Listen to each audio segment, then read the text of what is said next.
Welcome friends. आप सभी का स्वागत है JavaScript tutorial basic to advance series में। आज का हमारा टॉपिक है लूप्स। तो लूप्स होता क्या है? लूप्स मतलब ऐसा सिनेरियो जहां पर आपको कुछ पर्टिकुलर ऑपरेशन वापस वापस परफॉर्म करना हो या कंटिन्यूसली वही ऑपरेशन आपको परफॉर्म करना हो, तो आप उस जगह पर लूप्स यूज करते हैं। लूप्स तीन तरीके के होते हैं।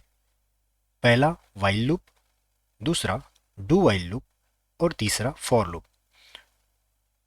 हम ये तीनों लूप वन बाय वन देखते हैं और उसके साथ साथ हम आज देखने वाले हैं, उसी लूप में अगर हमें एग्जीक्यूशन कंट्रोल करना हो उस लूप का by using break and continue, तो हम कैसे करते हैं।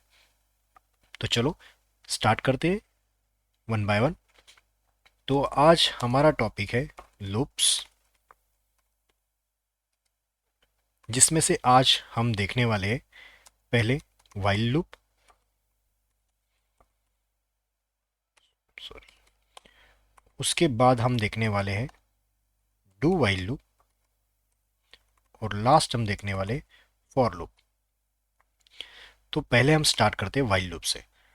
सपोज आपके पास ऐसा कुछ सिनेरियो रहे कि हमें कुछ वैल्यूज को प्रिंट करवाना हो। जैसे मैं सपोज प्रिंट करवाना चाहता हूँ 1 2 3 4 5, या बेसिक एग्जांपल में बता रहा हूँ। तो हम क्या करेंगे, हम कंसोल करेंगे इस तरीके से 1, राइट। उसी को हम करेंगे 2, सेम 3 4, और आपको वापस करना है 5। तो आप देखिए कि वही स्टेटमेंट हमें वापस अगर एग्जीक्यूशन में लाना है, मतलब वही चीज़ हमें वापस वापस लिखनी है, तो कोड रिडंडेंट बन जाता है। मतलब वही चीज़ आप रिपीटेटिव यूज़ कर रहे हो और रिपीटेटिव वही चीज़ लिख रहे हो, तो ये आपका कोड का लेंथ भी बढ़ाएगा और आपको समझने के लिए भी ये चीज़ डिफ़िकल्ट हो जाएगी कि कितने टाइम्स आप ये चीज़ परफॉर्म करोगे। सपोज मैंने ये चीज़ अभी 5 टाइम्स लिखी है और आपके पास अगर सीनेरियो आता है कि मुझे 1 से लेकर 1 लाख तक नंबर प्रिंट करने हैं, तो आप इस तरीके से कंसोल अगर लिखने जाओ तो आपका कोड 1 लाख लाइन्स का बन जाएगा, राइट। तो हमें ये चीज़ अवॉइड करनी है। तो इसलिए आपके प्रोग्रामिंग लैंग्वेज में एक चीज़ ऐड की जाती है जिसको कहा जाता है लूप्स। तो इसी चीज़ को हम तीनों तरीके से देखेंगे, वाइल के ज़रिए, डू वाइल के ज़रिए और फॉर लूप के ज़रिए। तो सबसे पहले वाइल। वाइल लूप का सिंटैक्स पहले हम समझते हैं कि सिंटैक्स होता कैसे है, और उस सिंटैक्स के थ्रू हम जानेंगे कि हमें लिखना कैसे है। वाइल लूप का सिंटैक्स, सबसे पहले याद रखिए कि वाइल लूप के सिंटैक्स के लिए हमेशा पहले इनिशियलाइजेशन होता है। मैं आपको ये चीज़ कमेंट के फॉर्म में लिख देता हूँ, मतलब आपको याद रहेगा कि सबसे पहले हमारा आता है initialization. Initialization of a variable सबसे पहले होना चाहिए। उसके बाद वाइल कीवर्ड लिखकर उसके अंदर कंडीशन लिखनी होती है।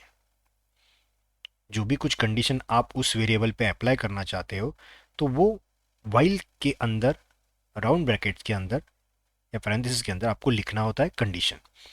और जब वाइल कंप्लीट होने वाला हो, मतलब उसका करली बेसिस कंप्लीट होने वाला हो, तो उस वक्त आपको यहाँ पर आप एक चीज़ कर सकते हो। उस वेरिएबल को आप अगर इंक्रीमेंट करना चाहते हो या डिक्रीमेंट करना चाहते हो, तो वो चीज़ आप यहाँ पर लिख सकते हो। या फिर आप इसे कहोगे ऑपरेशन। कुछ ऑपरेशन परफॉर्म करना हो तो उस वक्त वो वाइल कंप्लीशन के पहले ये चीज़ करनी होती है। इसका एग्जीक्यूशन का फ्लो कैसे होगा ये मैं बताता हूँ। सबसे पहले इनिशियलाइजेशन ऑफ अ वेरिएबल होगा। उसके बाद जो इनिशियलाइजेशन होगा वो वेरिएबल की कंडीशन चेक की जाएगी। अगर ये कंडीशन सेटिस्फाइड होती है तो ही जाकर वाइल लूप के अंदर आपका कंट्रोल आएगा। अगर ये कंडीशन सेटिस्फाइड नहीं होती तो आपका वाइल लूप एग्जीक्यूशन में नहीं आएगा। अगर सपोज मेरे पास यहाँ पर कुछ सपोज कोड लिखा हुआ है, राइट, और सब कोड होने के बाद ये कंप्लीट होने में जाएगा, तब ये चीज़ ऑपरेशन परफॉर्म करेगी उस वेरिएबल पे, operation on a variable. Operation होने के बाद ये लूप वापस एग्जीक्यूशन में आएगा, मतलब वापस आपका कंट्रोल वाइल लूप के कंडीशन पे जाएगा और वापस कंडीशन चेक करेगा। अगर कंडीशन ट्रू है तो वापस अंदर आएगा, अगर नहीं है तो बाहर निकल जाएगा। तो ये चीज़ हुई थियोरेटिकली। अब हम समझते हैं प्रैक्टिकली कैसे है। जैसे कि मैंने एग्जांपल दिया था कि मुझे प्रिंट करना है 1 से लेकर 5 तक या फिर 1 से लेकर 100 तक, तो मैं वाइल लूप के जरिए कैसे लिखूंगा। जैसे कि मैं AS6 वर्जन के साथ चल रहा हूँ, तो मुझे वैर की जगह पे मैं यूज़ करूंगा लेट और कोई भी वेरिएबल मैं यूज़ करूंगा, सपोज एज। मैंने इस नंबर को दिया स्टार्टिंग 1, मतलब ये हुई आपकी इनिशियलाइजेशन ऑफ वेरिएबल, राइट। मैंने वेरिएबल इनिशियलाइज किया जिसकी वैल्यू है 1। उसके बाद मैं लिखूंगा वाइल। जैसे कि मैंने सिंटैक्स में कहा था, इनिशियलाइजेशन के बाद आपको कीवर्ड आता है वाइल और उसके अंदर कंडीशन लिखनी होती है। ये कंडीशन क्या होती है ये भी मैं समझाता हूँ। अगर मैं सोचूं कि मुझे 1 से लेकर 10 तक वैल्यूज प्रिंट करनी है या 1 से लेकर 100 तक वैल्यूज प्रिंट करनी है, तो उसके लिए मेरी कंडीशन कैसे बनेगी कि मेरा एज जब तक ये 101 से लेस देन नहीं होगा, मतलब 1 से लेकर 100 तक, राइट। या फिर आप इसको अगर कन्वर्ट करना चाहते हैं, ये लेस देन और इक्वल्स टू 100 तक, राइट। ये 1 से लेकर जब तक 100 नहीं होता, मैंने इसीलिए इक्वल्स टू लिखा है, या फिर 100 से छोटा है या लेस है, तब तक आप क्या करोगे, इस चीज को कंसोल लॉक करोगे एज को, राइट। समझ पा रहे हो। मैंने जैसे कि दो स्टेप बताई, इनिशियलाइजेशन सबसे पहले होना चाहिए, दूसरा कंडीशन, और तीसरा उसके ऊपर वेरिएबल, जिसमें से मैंने दो लिख लिए। एक होता है इनिशियलाइजेशन ऑफ द वेरिएबल, ये चीज़ मतलब ये वाली, यहाँ पर मैंने कंडीशन लिखी हुई है कि जब तक ये कंडीशन चलेगी तब तक वाइल लूप चलेगा। और जैसे कि मैंने बोला था ऑपरेशन ऑन द वेरिएबल, उस वेरिएबल को एक बार प्रिंट करने के बाद कुछ ऑपरेशन परफॉर्म करने हैं। जैसे मैंने 1 लिखा था, तो 1 प्रिंट होने के बाद नेक्स्ट आने वाली चीज़ होनी चाहिए 2, तो मुझे वो क्या करना पड़ेगा, एज को प्लस प्लस करना पड़ेगा। जैसे कि मैंने बोला था आपको कि प्लस प्लस का मतलब होता है age equals to age plus 1, right. तो मैंने इसको प्लस प्लस किया, इसका मतलब मैंने उसकी वैल्यू 1 से इंक्रीमेंट की। अब देखिए, मैंने जो लास्ट आपको दिखाया था कंसोल, मैंने 5 टाइम्स लिखे थे। वैसे अगर मैं 100 तक प्रिंट करना चाहूँ तो मुझे 100 टाइम्स कंसोल लॉग लिखने पड़ते, बट उसी चीज़ को लूप ने बहुत सिंप्लीफाइड कर दिया कि मैं एक ही बार कंसोल लिख रहा हूँ जिसमें एज की वैल्यू आएगी और वो वैल्यू प्रिंट होती जाएगी। तो अभी देखिए, मैंने जैसे ही यहाँ पे रिफ्रेश किया तो आपकी सारी वैल्यू प्रिंट हो गई। देखिए 1 2 3 4 5 से लेकर लास्ट तक ये हो गया 100 तक। तो देखिए कितना छोटा कोड हो गया। अगर यही चीज़ मैं सिर्फ कंसोल लॉग के थ्रू करता तो मुझे 100 टाइम्स कंसोल लॉग लिखने पड़ते, जो कि ये अनवांटेड चीज़ है, राइट। तो ये स्मार्टर वे है कि आप उस चीज़ को सिंप्लीफाइड वर्जन से लिख सकते हो, जो कि है वाइल लूप। तो आपको वन बाय वन इसका स्टेप बाय स्टेप एग्जीक्यूशन वापस समझाता हूँ। सबसे पहले इनिशियलाइजेशन होगा। इनिशियलाइज होने के बाद वो वैल्यू उसमें सेट होगी। जैसे 1 वैल्यू मैंने एज में सेट कर दी। अब एज की वैल्यू चेक की जाएगी इस कंडीशन में, 1 इज लेस देन और इक्वल टू 100, यस।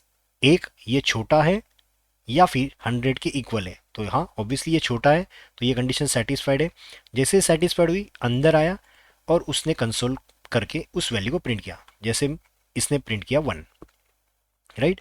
उसके बाद उसने एज की वैल्यू 1 से बढ़ाई, तो एक जो इनिशियल वैल्यू थी तो वो बनकर हो गई 1 + 1 हो गई 2। अभी वापस आपका कंट्रोल जाएगा इस कंडीशन पे, मतलब ये कंडीशन ये कंप्लीट होने के बाद वापस वाइल लूप अगेन ये कंडीशन चेक करेगा कि दिया गया या जो अपडेटेड वैल्यू ऑफ एज है वो लेस देन 100 है क्या, यस। 2 इज लेस देन और इक्वल्स टू 100, यस ट्रू है। तो वापस अंदर आएगा और ये एज को प्रिंट करेगा। वापस नेक्स्ट लाइन एज को प्लस प्लस करेगा, मतलब 2 की वैल्यू बनेगी वापस 3। तो इस तरीके से 1 बाय 1 ये 99 तक सपोज चला। 99 ये प्रिंट किया, 99 के बाद ये अगेन इसको प्लस प्लस करेगा, जो वैल्यू बन जाएगी 100।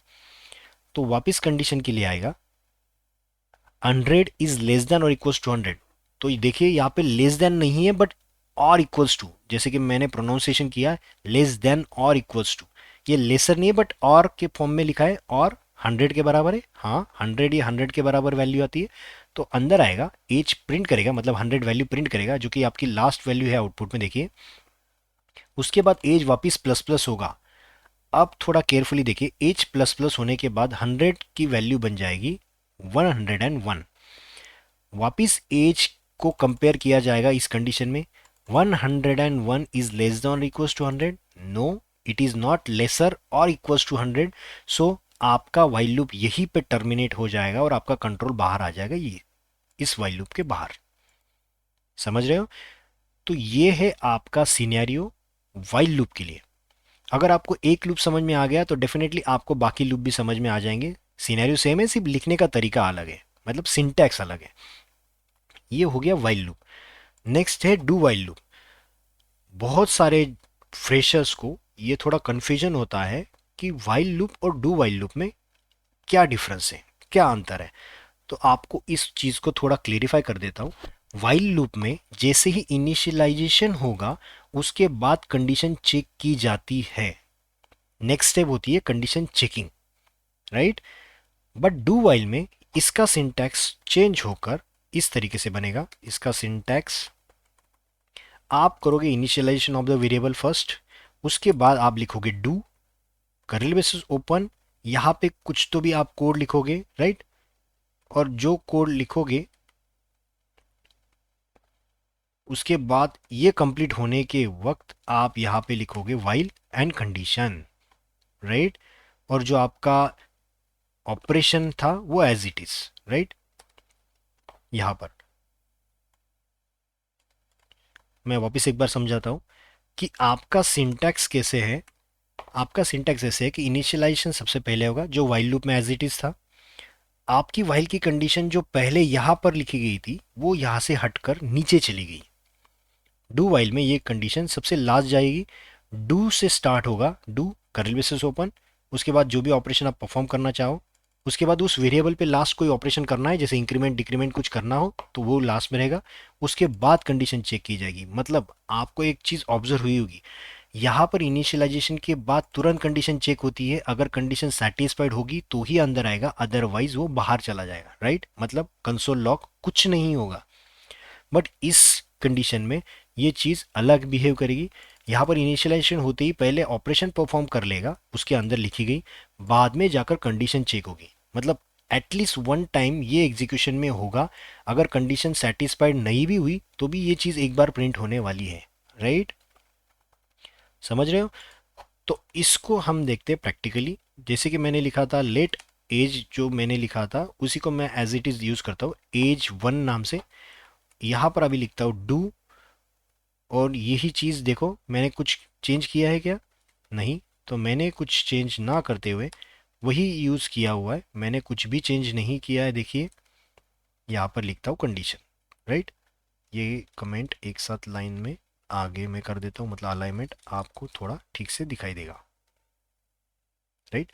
वाइल लूप को अगर इसके साथ कंपेयर करोगे तो देखिए एज जैसे कि मैंने इनिशियलाइज किया था वो एज इट इज़ है, वाइल की कंडीशन भी एज इट इज़ है, कंसोल लॉग और एज प्लस प्लस भी एज इट इज है। सिर्फ लिखने का तरीका डू आगे आया और वाइल बाद में आया, राइट। तो देखिए मैं अगर इसको प्रिंट करूं, मैं पहले इस वाइल लूप को कमेंट कर देता हूं, मतलब ये चीज़ आपको थोड़ा दिखते वक्त आसानी हो जाएगी। और अभी मैं 100 की जगह पे सपोज आपको सिर्फ 10 लिखता हूं, मतलब आपको यहाँ पे स्क्रीन पे दिखने में आसानी हो जाएगी। मैं जैसे ही रिफ्रेश करूँ तो देखिए इसने एज की वैल्यू असाइन की, एज वन की 1, अंदर आया, एक बार प्रिंट किया, बाद में वैल्यू इंक्रीमेंट की। अब चेक कर रहे हो 1 की वैल्यू अभी कंडीशन में चेक ही नहीं हुई। देखिए आपने सीधा 1 को प्रिंट किया, 1 को इंक्रीमेंट किया, 1 की वैल्यू बन गई 2। अब 2 चेक होगा, मतलब 1 की वैल्यू चेकिंग स्किप हो गई, राइट। तो ये 2 कंपेयर किया जाएगा 10 से लेसर है या इक्वल्स टू है, यस लेसर है, तो वापस डू में जाएगा और वही लूप वापस कंटिन्यू चलेगा, राइट। अब आपके सामने मैं एक चीज़ दिखाता हूँ, जैसे कि मैंने लिखा यहाँ पे 11, राइट। अब देखिए यही चीज़ मैं वाइल लूप में अगर एक बार दिखाऊं, मैं पहले इसको कमेंट करवा देता हूं, मतलब दोनों आपको सिनेरियो समझ में आ जाएंगे। यही चीज़ मैं कमेंट करता हूं और यहाँ पे 11 लिख देता हूं, ये जैसे कि 10, राइट। अब मैं इसको रिफ्रेश करता हूं तो देखो इसने कुछ नहीं प्रिंट किया रिफ्रेश करने के बाद, क्योंकि 11 ये वैल्यू लेस देन 10 नहीं है या इक्वल्स टू भी नहीं है, तो ये अंदर आएगा ही नहीं, तो कंसोल प्रिंट होगा ही नहीं, राइट। अभी इसी चीज़ को डू वाइल के जरिए दिखता हूँ। लिखा हुआ सेम है, जस्ट सिंटैक्स अलग है कि मैंने लिखने का तरीका अलग लिखा है। डू वाइल में एज 1 को 11 दिया हुआ है, डू में वही स्टेटमेंट है जो मैंने वाइल में लिखे थे, सिर्फ कंडीशन बाद में लिखी है as per the syntax of do while. अब मैं इसको रन करूँ तो देखिए एक बार तो भी कंपलसरी एग्जीक्यूट हो रहा है, मतलब ये कंडीशन पहले चेक ना करते हुए पहले एक बार प्रिंट करेगा, वैल्यू बढ़ाएगा, ये बन जाएगा 12।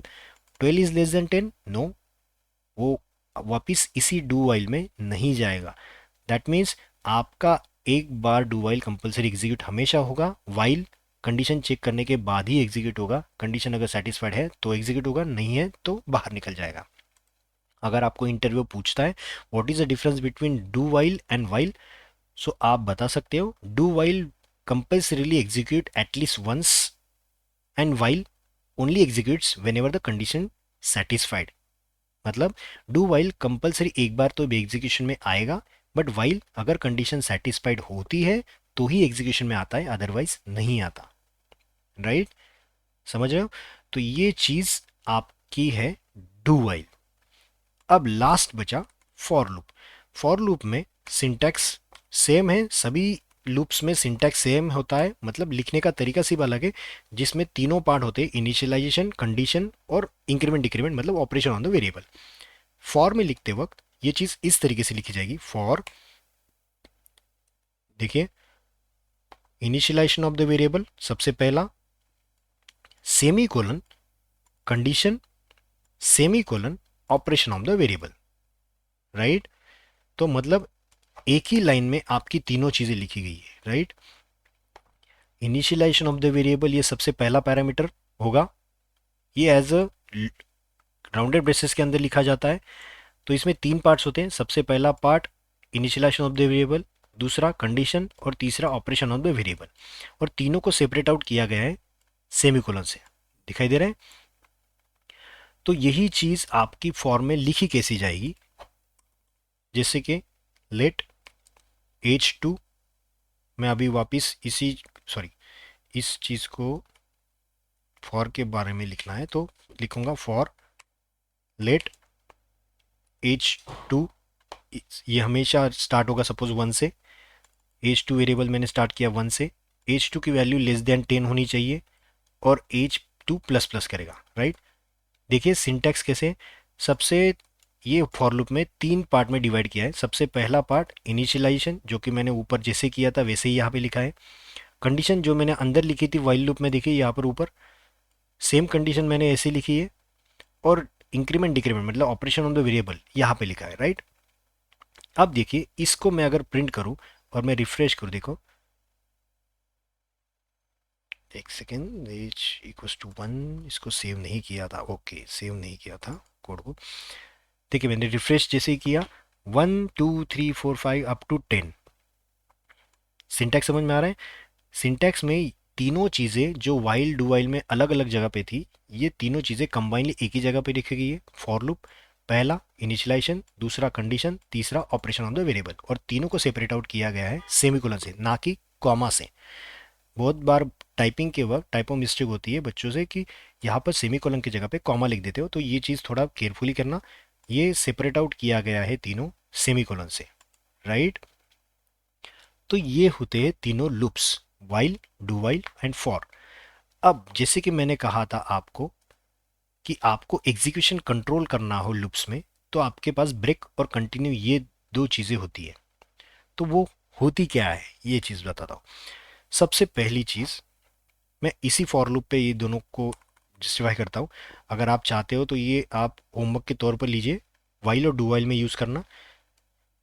मैं सबसे पहले आपको बताता हूँ ब्रेक कैसे लिखते हैं। राइट, ब्रेक लिखने के लिए मैं यही चीज़ कॉपी कर लेता हूँ और यहाँ पे पेस्ट कर देता हूँ, इसको कमेंट कर देता हूँ, मतलब आपको सिंप्लीफाई हो जाएगा यहाँ पे लिखते वक्त।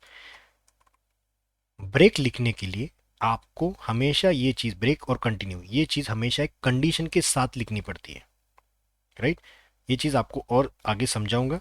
इसके लिए एक सिंटैक्स होता है इफ़ नाम से, इफ़ अगर ये चीज़ है तो ये कीजिए, अगर नहीं है तो वो अलग कीजिए। तो इसके लिए जो अगर वाला होता है, अगर ये चीज़ है तो वो मतलब इफ़ है। अगर एज टू की वैल्यू अगर 5 है, 5 1 से लेकर जब तक ये चीज़ प्रिंट होते जा रही है 1 2 3 4 5 अप टू 10, जब ये वैल्यू 5 आ जाएगी तो ये लूप को ब्रेक कर दो। मतलब 5 के आगे, ये चीज़ 5 के आगे मतलब 4 के आगे जैसे ही 5 आएगा, राइट, आप चाहते हो तो 5 भी अगर प्रिंट करना है तो इसको कंसोल को अंदर ले लो, राइट। तो मैंने क्या किया, सबसे पहले मैंने एक वैल्यू असाइन की 1, 1 प्रिंट हुआ। उसके बाद 1 की वैल्यू चेक की गई, 1 इक्वल्स टू 5, नहीं, तो ये इसके अंदर नहीं जाएगा, मतलब ब्रेक नहीं करेगा। 2 इक्वल्स टू 5, नहीं, वापस थर्ड टाइम लूप चलेगा। 3 इक्वल्स टू 5, नहीं। 4, नहीं। 5, यस। 5 प्रिंट होने के बाद यहाँ पे चेक करेगा, 5 इक्वल्स टू 5, यस। तो इसी टाइम पे उसे ब्रेक कर देगा और ये लूप वापस 6 प्लस या 6 करने के लिए आगे नहीं बढ़ेगा, इंक्रीमेंट करने के लिए नहीं बढ़ेगा। आपको फ्लो जैसे पता है, पहले इनिशियलाइजेशन होगा, अंदर वाला एग्जीक्यूशन होगा, बाद में इंक्रीमेंट होगा, बाद में कंडीशन चेक होगी, राइट। तो इसी जगह पर आप सपोज ये चीज़ देखो कि मैंने यहाँ पे रिफ्रेश किया तो देखो 1 2 3 4 5 ये प्रिंट हुआ। जैसे ही 5 आ गया, इसने लूप को ब्रेक किया। लूप को ब्रेक करना मतलब लूप से बाहर आ जाओ सीधा। तो इसने लूप छोड़ दिया और लूप छोड़ने के बाद बाकी नीचे कुछ लिखा नहीं है, इसलिए वो खत्म हो गया, राइट। ये है ब्रेक। और इसी चीज को अगर मैं कॉपी करूं, उसको कमेंट कर देता हूं और नीचे लिख देता हूं ब्रेक की जगह पे कंटिन्यू। ब्रेक का मतलब होता है कि आप इस चीज को यहां से छोड़ दो, यहां से इस चीज को छोड़ दो, राइट। इसके आगे लूप को मत चलाओ, इसीलिए हम यूज करते हैं ब्रेक। अगर यही चीज मैं बोलूं छोड़ो मत, उसको सिर्फ स्किप करो उस वैल्यू के लिए, उस वैल्यू को स्किप कर दो, बाकी सारी चीजें, बाकी लूप जैसे चल रहा है चलने दो। मतलब 1 2 3 4 5 से लेकर 10 तक जो प्रिंट कर रहे थे उसमें से 5 जब आएगा तो उसको स्किप करो, राइट। उसको स्किप करो मतलब इस चीज को मैं, सॉरी, इस चीज को मैं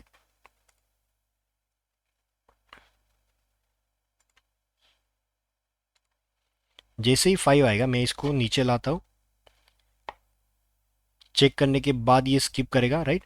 तो मैं H2 को प्रिंट कर रहा हूँ, 1 2 3 4 आते ही इसको प्रिंट करेगा। 5 जैसे आएगा इसको कंटिन्यू करेगा, मतलब स्किप करेगा। तो जैसे देखो मैंने रिफ्रेश किया तो आपको देखो 1 2 3 4 5 यहाँ पे स्किप हो गया, सीधा 6 7 8 9 10 चला। मतलब उस वैल्यू को अगर आपको स्किप करना है, पर्टिकुलर वैल्यू को, तो आप उसको इफ कंडीशन के अंदर लिखकर उसमें कंटिन्यू लिखना पड़ेगा। अगर आपने कंटिन्यू लिख दिया तो उस कंडीशन को जब मैच होगा तो उतनी वैल्यू उसको स्किप करेगा और सीधा आगे वाला इंक्रीमेंट करके कंडीशन चेक करेगा, राइट।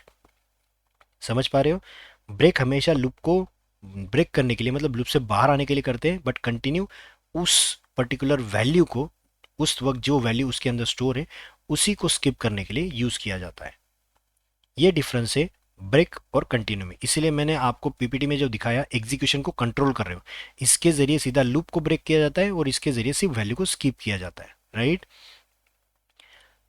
अब कुछ चीजें जो मैं आपको समझाना चाहता हूं इंटरव्यू पर्सपेक्टिव से। सपोज सपोज मैंने लिखा फॉर लेट, अभी मैं एक कोई वेरिएबल लेता हूं, लेट आई इक्वल्स टू 11। आप मुझे बताना इसका आंसर क्या आएगा। आई इज लेस देन और equals to 10, I plus plus, right. और कंसोल में मैंने सिर्फ लिखा है आई। अब आप बताओ, सबसे पहले ये वैल्यू 11 को देगा, राइट। कंडीशन मैंने चेक की है कि ये 10 से छोटा होना चाहिए, जो कि नहीं है, और मैं वापस इसको इंक्रीमेंट करना चाहूँ। तो आपको जानबूझकर इंटरव्यू में ऐसे चीज़ें पूछी जाएगी कि इसमें क्या होगा, राइट। इसके अंदर ये प्रिंट होगा या नहीं होगा। तो आपका फ्लो वापस एक बार समझाता हूँ। सबसे पहले इनिशियलाइजेशन होगा, इनिशियलाइजेशन जैसे होगा ये कंडीशन पे जाएगा, कंडीशन चेक हो रही है कि नहीं। मैं इसका फ्लो यहाँ पे लिख देता हूँ आपको। फॉर लूप का फ्लो सबसे पहले होगा इनिशियलाइजेशन, राइट। उसके बाद होगा कंडीशन चेक, तीसरा होगा, तीसरा होगा इनसाइड जो भी कोड है inside code execution if condition is true, right. Condition अगर ट्रू है तो ही, अगर है बाद में होने के बाद ऑपरेशन वापस करेगा, इसको आप बोलोगे इंक्रीमेंट और डिक्रीमेंट, राइट। और यही चीज़ वापस वापस चलती रहेगी, मतलब कंडीशन चेक, मतलब यहाँ पर फिफ्थ स्टेप पे गो टू स्टेप 2, राइट। और इसको आप क्या बोलोगे, inside code execution condition true और exit from loop if condition false, right. और क्या बोलोगे आप इसको, थर्ड स्टेप को, अगर ये कंडीशन ट्रू है तो अंदर आओगे, अगर नहीं है तो लूप से एग्जिट हो जाओगे, राइट। ये आपका फ्लो है, मतलब सबसे पहले इनिशियलाइजेशन हुआ, उसके बाद कंडीशन चेक हुई, ये कंडीशन सेटिस्फाइड नहीं हुई इसलिए वो कंसोल लॉग के अंदर नहीं गया, जैसे मैंने थर्ड कंडीशन लिखी, और एग्जिट हो जाएगा लूप से if condition is false, right. तो ये है आपका फ्लो ऑफ फॉर लूप, समझ पा रहे हो। अब एक और चीज, आपको मैं अगर सपोज ऐसा लिखूं, फॉर,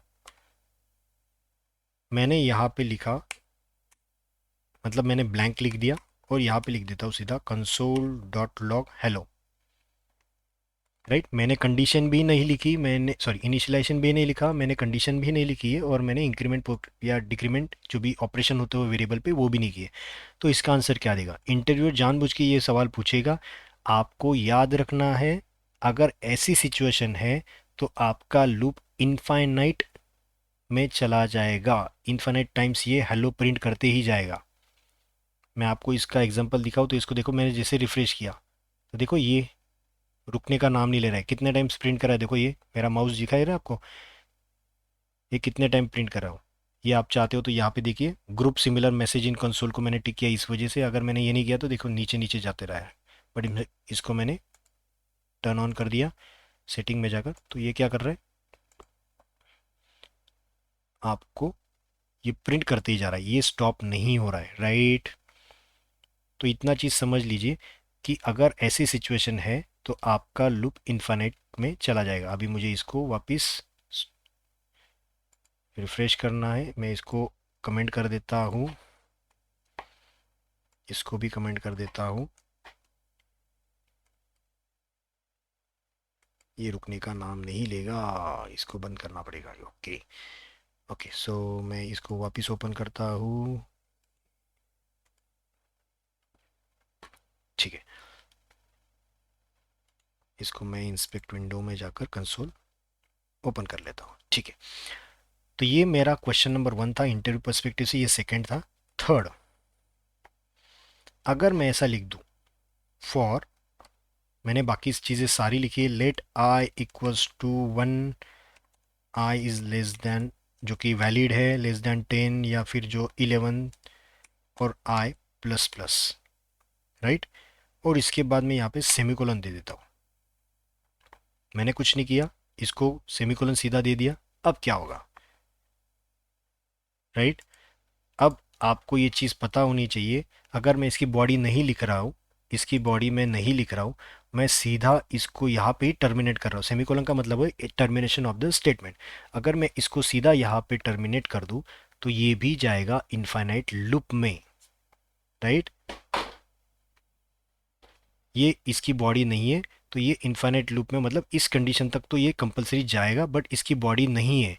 आपने अगर ऐसा लिख दिया, राइट, दिखाई दे रहा है, और मैं इसके अंदर लिख देता हूँ suppose console dot log I.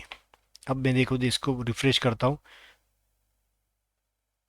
I is not defined, क्यों, क्योंकि ये यहाँ पर ही टर्मिनेट हो गया है और इसको आई यहाँ पर पता नहीं है, आपकी सर ये सेमीकोलन की वजह से ये यहाँ पे ही टर्मिनेट हो गया, और इसका ब्लॉक, ये ब्लॉक स्कोप बन गया, जो कि मैं नॉर्मली ऐसे भी लिखता हूँ तो भी चलता है, राइट। जैसे कि मैंने आपको बोला था ये ब्लॉक हो गया, तो इसमें आई की वैल्यू नहीं पता है, जो कि ये लोकल स्कोप, तो इसीलिए आपको रेफरेंस एरर आ रहा है, राइट।